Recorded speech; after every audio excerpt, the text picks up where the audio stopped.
ನೀವು ಸಾಕಷ್ಟು ಬಾರಿ ಈ ರಿಪೀಟೆಡ್ ನಂಬರ್ಸ್ ನೋಡಿರಬಹುದು. 111, 1111, 222, 333, 555, 777.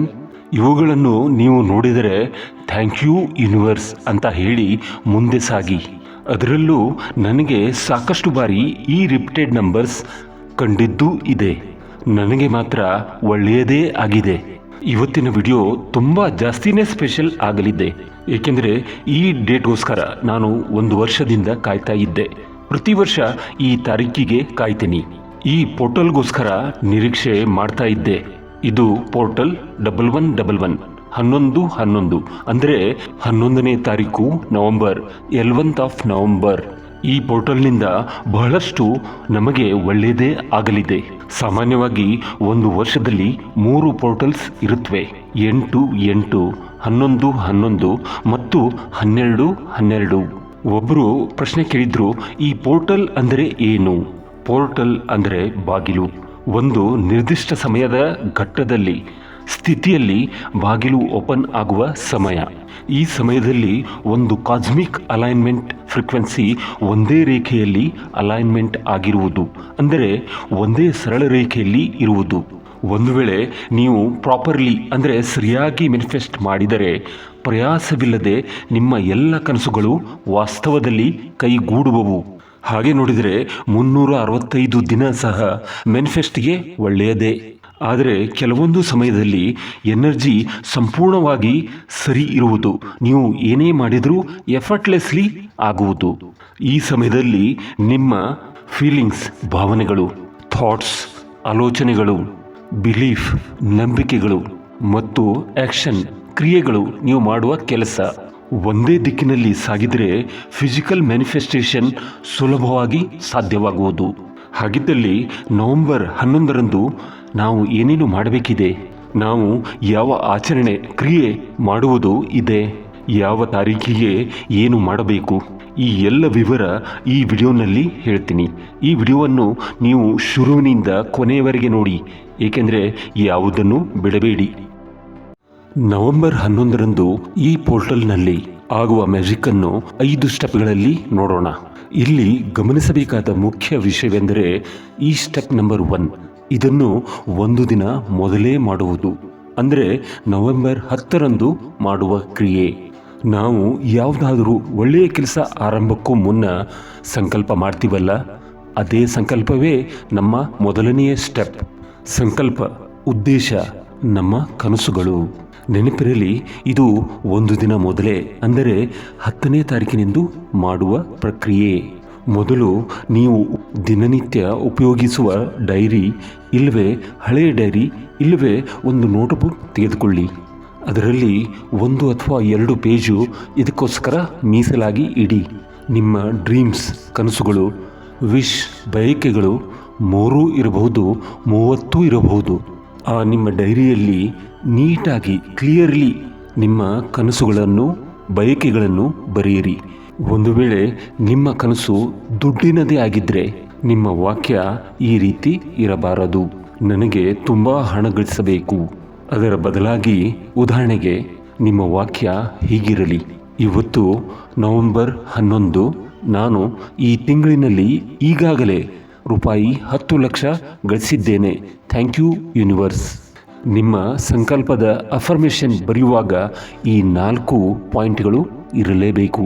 ಕ್ಲಾರಿಟಿ ಅಂದರೆ ಸ್ಪಷ್ಟತೆ, ಎಕ್ಸಾಕ್ಟ್ಲಿ ಅಂದರೆ ನಿಖರ, ಆಲ್ರೆಡಿ ಅಂದರೆ ಈಗಾಗಲೇ ಆಗಿ ಹೋಗಿದೆ, ಮತ್ತು ನಾರ್ಮಲ್ ಅಂದರೆ ಸಹಜವಾಗಿರಬೇಕು.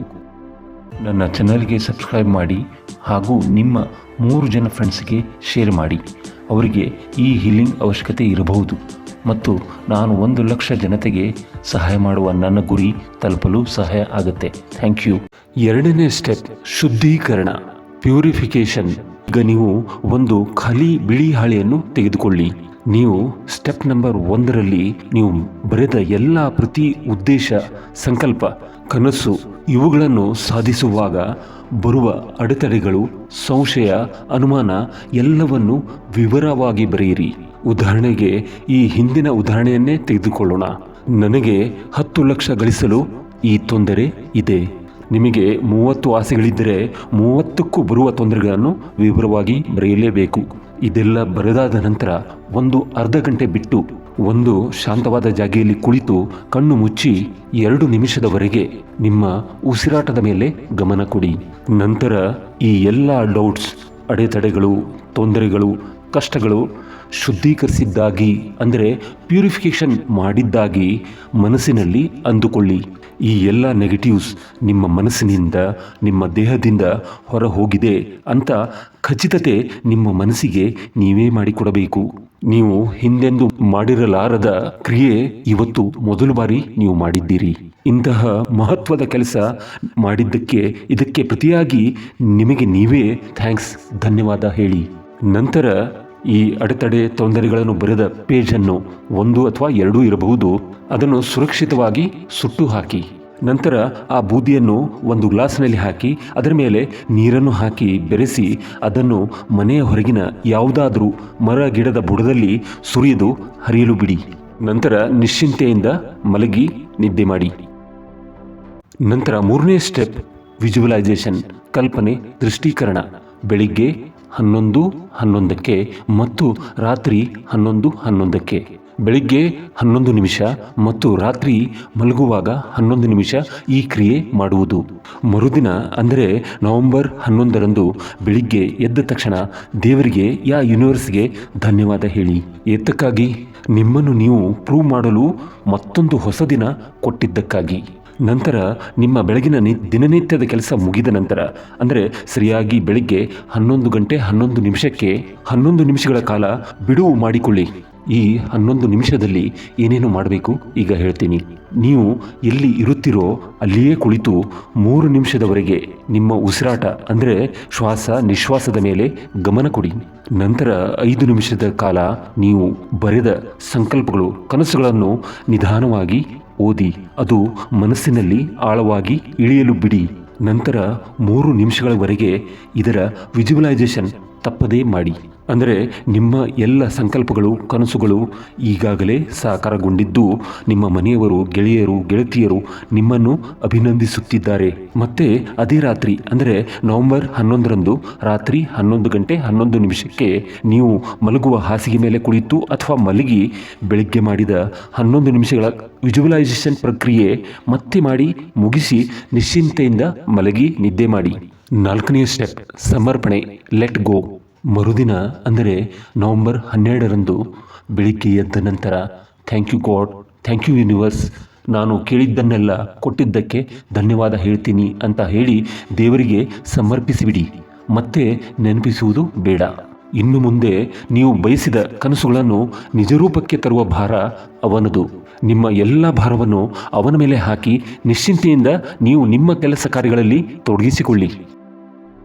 ನಿಮ್ಮ ಜೀವನದಲ್ಲಿ ಈ ವಿಡಿಯೋ ಏನಾದರೂ ವ್ಯಾಲ್ಯೂ ತಂದಿದ್ದರೆ ತಪ್ಪದೆ ಈ ವಿಡಿಯೋವನ್ನು ಅಗತ್ಯ ಇರುವವರಿಗೆ ಶೇರ್ ಮಾಡಿ. ನೀವು ಸಬ್ಸ್ಕ್ರೈಬ್ ಇನ್ನೂ ಮಾಡಿಲ್ಲವಾದರೆ ತಪ್ಪದೇ ಸಬ್ಸ್ಕ್ರೈಬ್ ಮಾಡಿ. Thank you. ಕೊನೆಯ ಸ್ಟೆಪ್, 5th ಸ್ಟೆಪ್ ಅಲೈನ್ಮೆಂಟ್, ಹೊಂದಾಣಿಕೆ. ನೀವು ಪ್ರತಿದಿನ ಮಾಡುವ ಕಾರ್ಯಗಳನ್ನು ನೀವು ಮಾಡ್ತಾನೆ ಇರ್ತೀರಿ, ಅದರಲ್ಲಿ ಏನೂ ಬದಲಾವಣೆ ಇರಲ್ಲ. ಆದರೆ ನಿಮ್ಮ ಕನಸುಗಳ ವಿಷಯವಾಗಿ ನಿಮ್ಮ ಫೀಲಿಂಗ್ಸ್, ಭಾವನೆಗಳು, ಥಾಟ್ಸ್, ಆಲೋಚನೆಗಳು, ಬಿಲೀಫ್, ನಂಬಿಕೆಗಳು, ಆ್ಯಕ್ಷನ್, ಕ್ರಿಯೆಗಳು, ನೀವು ಮಾಡುವಂಥ ಕೆಲಸಗಳು, ಇವುಗಳು ಏಕರೂಪದಲ್ಲಿ ಹೊಂದಾಣಿಕೆ ಆಗುವಂತೆ ನೋಡಿಕೊಳ್ಳಬೇಕು. ಬಹಳಷ್ಟು ಜನರಿಗೆ ಈ ಅಲೈನ್ಮೆಂಟ್ ಬಗ್ಗೆನೇ ಪ್ರಾಬ್ಲಮ್ ಇರುವುದು ನಿಜ.